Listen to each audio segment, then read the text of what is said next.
Hello and welcome back to my channel.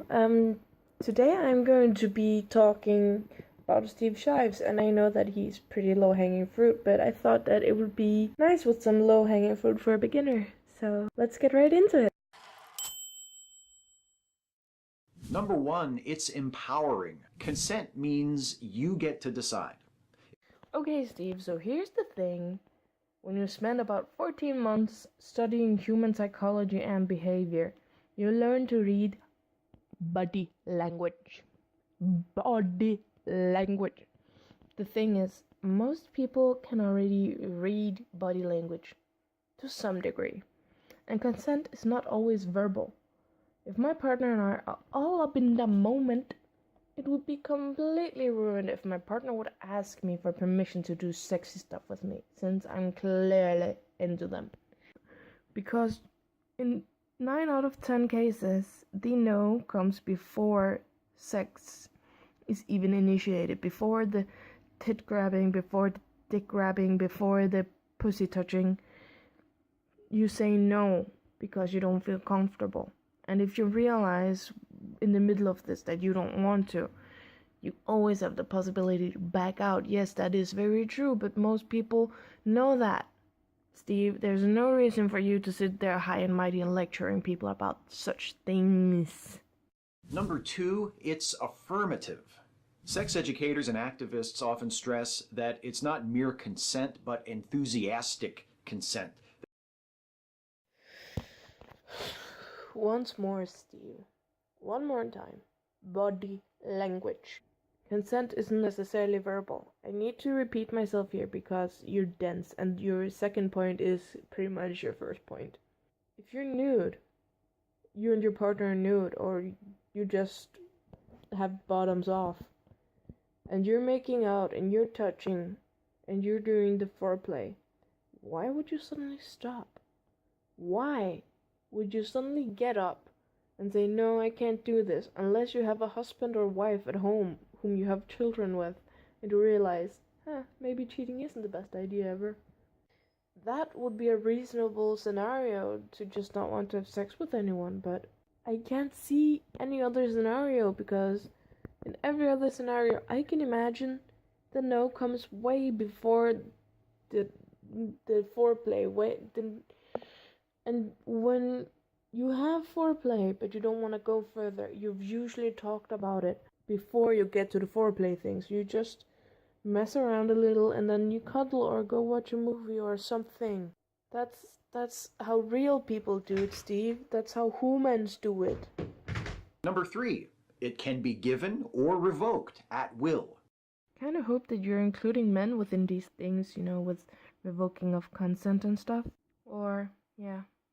I kind of doubt it, since you're so balls deep into feminism that I'm kind of worried that you don't even have balls anymore. Number four, it allows everyone involved to have a good time. Having sex should be like going to the movies, with everyone excited to see the movie, and nobody just going along to humor somebody else. If my partner and I are into very different genres of movies, for example, I love sci-fi and horror, whereas my partner is more into comedy and action. And action comedy, then he's off to the movies, and we can usually drag each other along. I can drag him along for sci-fi, but not so much horror movies, because he really doesn't like horror movies, and then I won't drag him into horror movies. But since I like comedy and action, and those two combined as well, I will go to every movie he takes me with to, basically. And I can always get my friends to go to the horror movies with me in the theater. So if my boyfriend and I, or my girlfriend and I, or my partner and I in general, have very different sex preferences, should I just call my friends and go, yeah, he's not really into my thing? Should I just come over and we would have sex? I like cheating and stuff. And some people call that an open relationship. Some people call that polygamy. But not everyone's into that. And you have to compromise throughout your entire relationship about what you want and what your partner wants. If one is into hardcore pornography, BDSM, and the other one's just into casual, normal sex, what do? You compromise. See how far your partner is willing to go to meet your fetishes. Because that's what adults do, Steve. Number 5, it keeps you from becoming a rapist. Steve, you absolute madman! You figured it out! Oh my god, if we could just get all men to watch this, we'll have a utopia! Or, Steve, we could be realistic. If a real life rapist saw this, that rapist would laugh, and they would laugh long and hard at you. A little video on YouTube telling why consent is great is not going to change anyone's mind about raping someone else. They lack empathy. And they lack the ability to put themselves in someone's shoes and see that they might not want to have sex with them. That is why they rape. That is called a psychopath or a sociopath, Steve. You can sit there and talk about consent all day long in your little echo chamber of people who knows this. But I will say, my brother knows this. My sister knows this. My partner knows this. All of my previous partners have known this. My mother knows it. My father knows it. All of my mother's and father's siblings know this. It's not a new thing, Steve.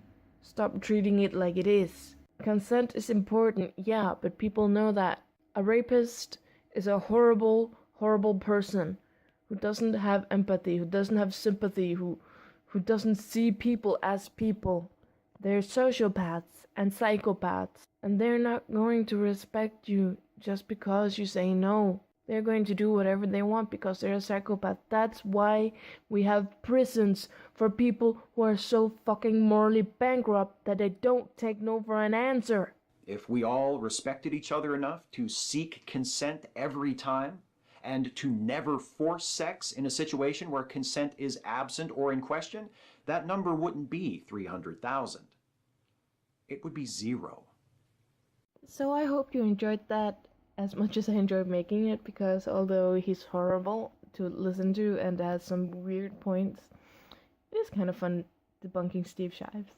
Maybe because it's so easy, but yeah, I hope you liked it, and I will see you next time. Bye-bye!